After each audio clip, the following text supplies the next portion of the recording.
Hello friends, एक बार फिर से आप सभी का स्वागत है आपके अपने यूट्यूब चैनल सिविल माफिया में। फ्रेंड्स, आज का टॉपिक जो हमें रिकमेंड किया है वो है अभी, मोना और सुमन ने, और टॉपिक है सॉइल कंपैक्शन। फ्रेंड्स, एक बात और, हम कंस्ट्रक्शन पर जो भी काम करते हैं वो आईएस कोड के थ्रू ही होता है। बिना आईएस कोड फॉलो करे हम कोई भी काम नहीं कर सकते। अभी आप आधे लोग ये सोच रहे होंगे आईएस कोड है क्या। आईएस कोड का मतलब इंडियन स्टैंडर्ड कोड। ये हर कंस्ट्रक्शन वर्क के लिए बनाया हुआ है और जो भी हमारा सीडब्ल्यूपी बनता है, कंस्ट्रक्शन वर्क प्रोसीजर, वो इसी को ध्यान में रखते हुए बनता है। तो फ्रेंड्स, वीडियो को एंड तक देखना और जो भी हमारे चैनल में न्यू है वो चैनल को सब्सक्राइब करना मत भूलना। और वीडियो अगर पसंद आती है तो लाइक जरूर करना और कमेंट सेक्शन पे जाके बताना कि आपको वीडियो कैसा लगा। तो फ्रेंड्स, चलो स्टार्ट करते हैं आज का topic.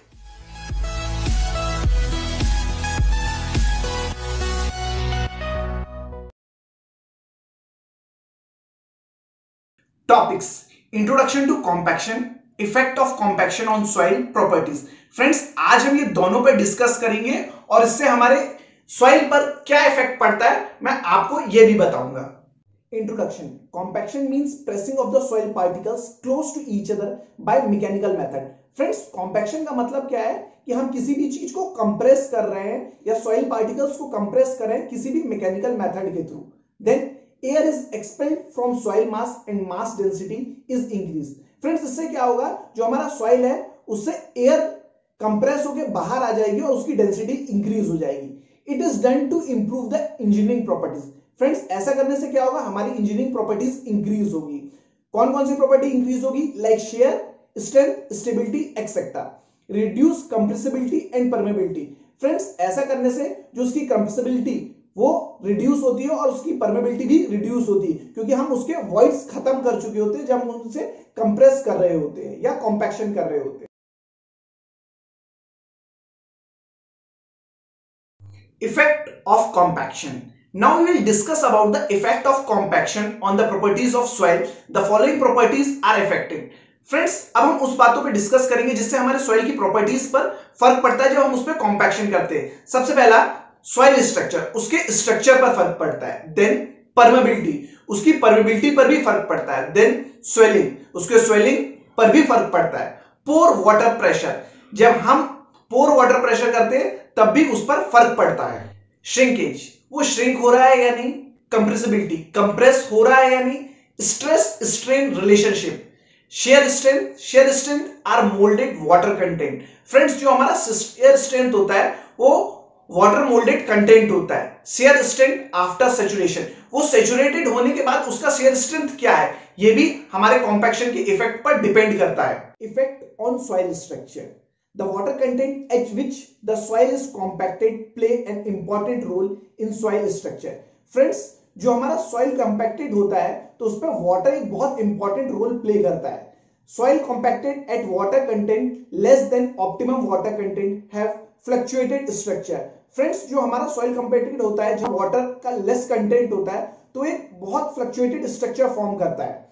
Soil compacted at water content more than optimum water have dispersed structure. Friends, इसका मतलब है जो हमारा सॉइल कंपैक्टेड जहां वाटर कंटेंट है तो उसमें जो स्ट्रक्चर होता है वो डिस्पर्स स्ट्रक्चर फॉर्म होता है। जैसा कि आप डायग्राम पर देख रहे हैं फ्रेंड्स, एक जो पोर्शन है हमारे डायग्राम का वो हमारा नॉन कॉम्पैक्टेड है और जो दूसरा है हमारा कॉम्पैक्टेड है। तो जो आप नॉन कॉम्पैक्टेड देख रहे हैं तो उसमें क्या है, हमारे वॉइड्स रेशियो बहुत ज्यादा है और गैप्स है, और जहां हमारा कॉम्पैक्टेड पोर्शन है वहां क्या है, जो हमारा वॉइड्स बिल्कुल कम हो गया है और जो सॉइल का पार्टिकल्स है वो एक दूसरे से क्लोज है। तो ये चीज हमारे कंस्ट्रक्शन या दूसरी चीजों के लिए बहुत अच्छी, इसलिए हम हमेशा सबसे पहले क्या करते हैं, कॉम्पैक्शन करते हैं कहीं भी अगर हम कंस्ट्रक्शन का काम स्टार्ट करते हैं तो।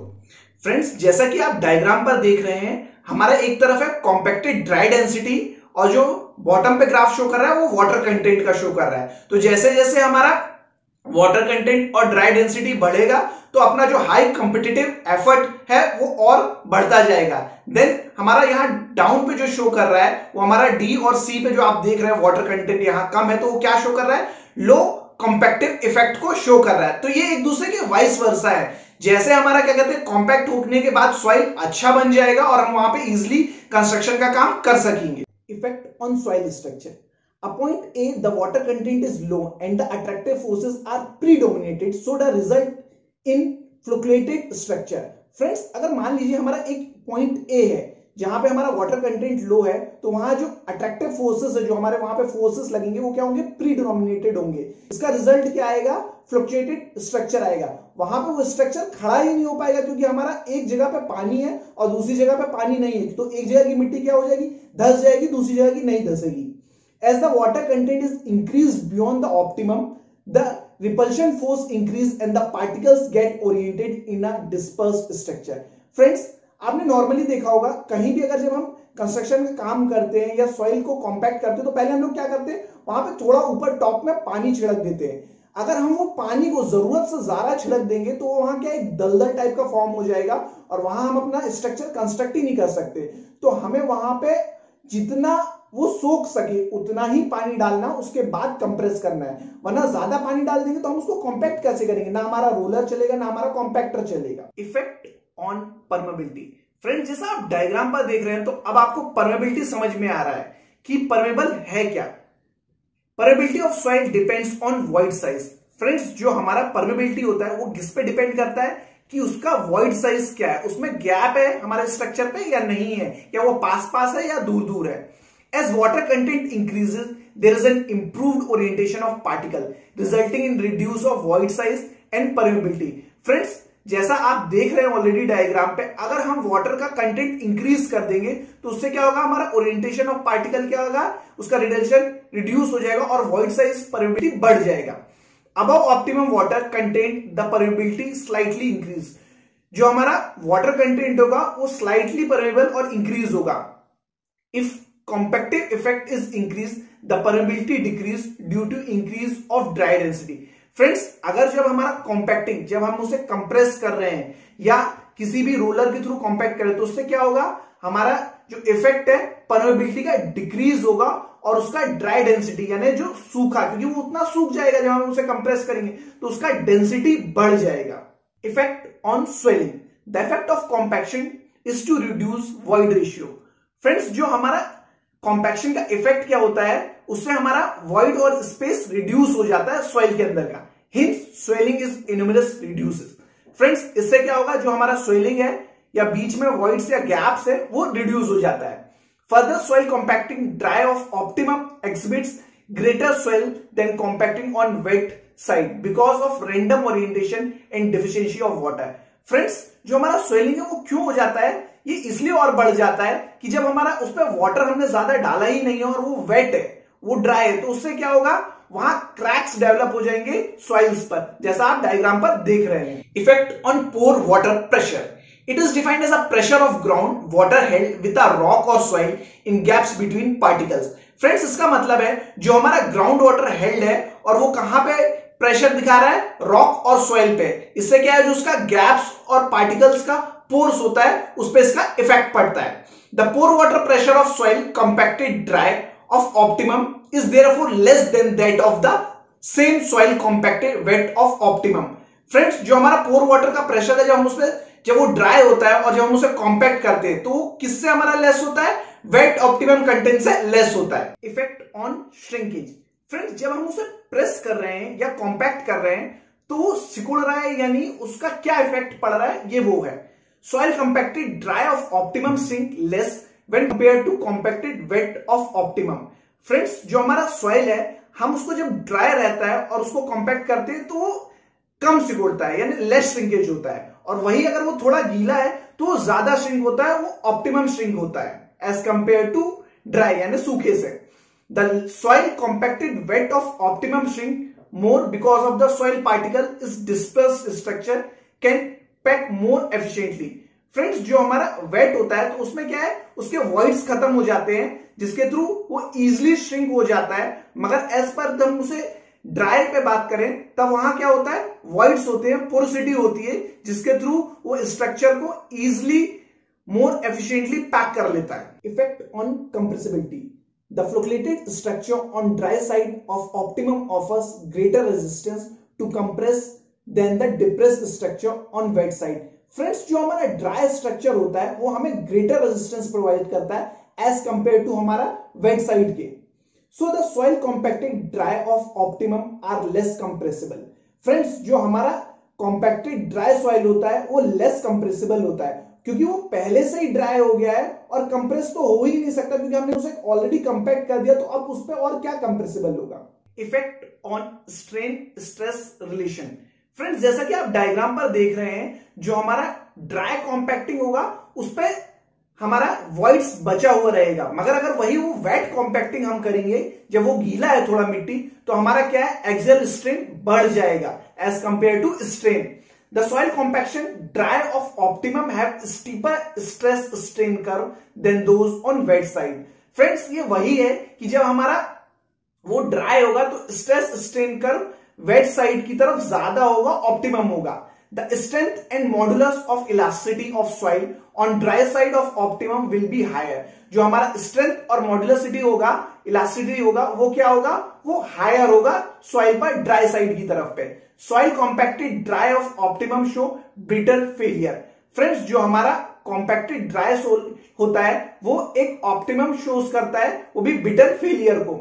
And soil compacted on wet side experience increased strain। Friends, जब हम कॉम्पैक्टेड वेट सॉइल को करते हैं उससे क्या होता है, हमारा स्ट्रेन इंक्रीज होता है, और वो इंक्रीज पर ग्राफ पर आपको शो कर रहा है कि यहां जब हम गीले सॉइल को दबा रहे हैं तो वो वेट पे कम कॉम्पैक्ट होगा, क्योंकि उसके वॉइड्स ऑलरेडी पहले ही खत्म हो चुके हैं, और ड्राई पर वॉइड्स रहेंगे। Effect on shear strength. In general, the soil compacted dry of optimum have a higher shear strength than wet of optimum at lower strength। Friend, जो हमारा सॉइल कॉम्पैक्टेड होगा ड्राई पे, उसे हमें हायर शेयर स्ट्रेंथ मिलेगा as compare to जब वो हमारा वेट पर हम कंपेयर करेंगे तो हमें लोअर स्ट्रेंथ मिलेगा। However large strength the fluctuated structure of soil is broken and ultimate strength will be equal for both dry and wet side. Friends, जब हम इसे बहुत बड़े स्केल पर फ्लक्चुएट करते हैं स्ट्रेन को, तो हमारा ये अल्टीमेट ब्रोक हो जाता है और हमें दोनों जगह एक इक्वल जैसा ही मिलता है, चाहे वो ड्राई हो चाहे हमारा वेट साइड्स हो। फ्रेंड्स, समरी पे मैं आपको ये एक्सप्लेन कर रहा हूं कि जो हमारा स्ट्रक्चर होगा, या परमेबिलिटी होगी, या कंप्रेसिबिलिटी होगी, या स्वेलिंग होगी, वो ड्राई साइड पे हमें कैसा चाहिए है और वेट साइड पे हमें कैसा मिलता है, वो दोनों एक दूसरे को कोरिलेट कर रहा है। आप देखिए वो कैसे है। जब हम स्ट्रक्चर की बात करेंगे तो वो मोर रैंडम होगा वहां ड्राई साइड, और जब वहां वेट साइड पे वो मोर ओरिएंटेड होगा। परमेबिलिटी मोर परमेबल है ड्राई साइड पे, और अगर हम वो वेट साइड पे लेंगे तो वो हमारा लेस परमेबल है। कंप्रेसिबिलिटी मोर कंप्रेसिबल इन हाई प्रेशर रेंज। जब हम हाई प्रेशर रेंज करेंगे तो वहां पे मोर कंप्रेसिबल है। मोर कंप्रेसिबल इन लो प्रेशर रेंज, ये जब हमारा लो प्रेशर रेंज होगा वहां पे मोर कंप्रेसिबल है। स्वेलिंग मोर, इसमें ड्राई में हमारा मोर स्वेलिंग आएगी, वेट साइड पे हम जाएंगे तो हमारा श्रिंक मोर आएगा। स्ट्रेंथ ड्राई साइड पे हमारा हायर स्ट्रेंथ होता है और वेट साइड पे हमारा लेसर स्ट्रेंथ होता है। तो फ्रेंड्स, अब आप समझ गए होंगे जो हमारा सॉइल कॉम्पैक्शन है और जो उसकी प्रॉपर्टीज है वो किन किन फैक्टर्स पे डिपेंड करती है, और हमें क्या क्या बातों का ध्यान रखना चाहिए होता है जब हम सॉइल कॉम्पैक्शन करते हैं। फ्रेंड्स, हमारा सॉइल कॉम्पैक्शन टेस्ट करने के लिए आप सभी को पता है, जो भी हमारे इंजीनियरिंग फील्ड से है या कंस्ट्रक्शन से, तो हमारा एक सॉइल कॉम्पैक्शन टेस्ट भी होता है, और हम इसे प्रॉक्टर टेस्ट भी बोलते हैं। पाइल के लिए भी हमारा अलग अलग डिफरेंट टेस्ट होता है। फ्रेंड्स, तो हम सॉइल को पहले टेस्ट करते हैं वहां का कॉम्पैक्शन से कि वो कैसा सॉइल है, कि वो परमेबल है, कंप्रेसिबल है, वहां का डाटा क्या है, स्ट्राटा क्या है, ये सब चीजें हमें पहले कलेक्ट करनी होती है। उसके बाद ही हम वहां पर बैकफिल करेंगे या फिर हमें वहां से एक्सकवेट करना है, ये चीज हमें देखना पड़ता है। बिना ये सब टेस्टिंग और स्ट्रक्चर के हम ये नहीं आइडेंटिफाई कर सकते कि हमें क्या चीज कैसे कंस्ट्रक्ट और बिल्डअप करना है। तो फ्रेंड्स, थैंक यू, मिलते हैं नेक्स्ट वीडियो पे।